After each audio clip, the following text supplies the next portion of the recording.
Расскажите, пожалуйста, по какому поводу вы написали заявление 3 октября 2019 года? По поводу того, что меня обманули по телефону мошенники. Звонок поступил полтретьего дня, и они представились Федеральной службой безопасности Центрального банка. Что они вам сказали при этом? Они сказали, что готовится что-то криминальное, и нужно нам помочь поймать по горячим следам преступников.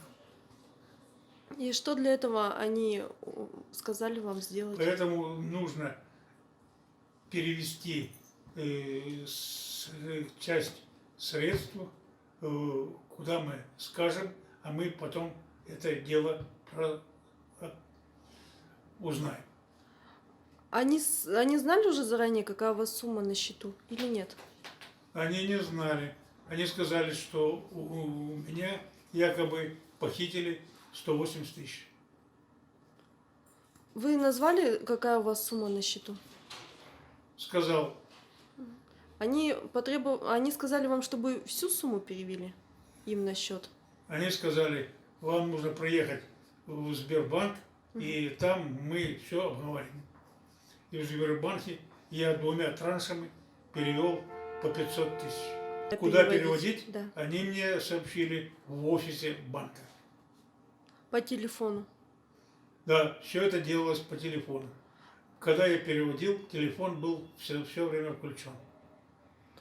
Сотрудники Сбербанка вам задавали вопросы по поводу того, что такая большая сумма переводится Я не помню. на другой счет? Если на телефоне высвечивается незнакомый номер, лучше не разговаривать.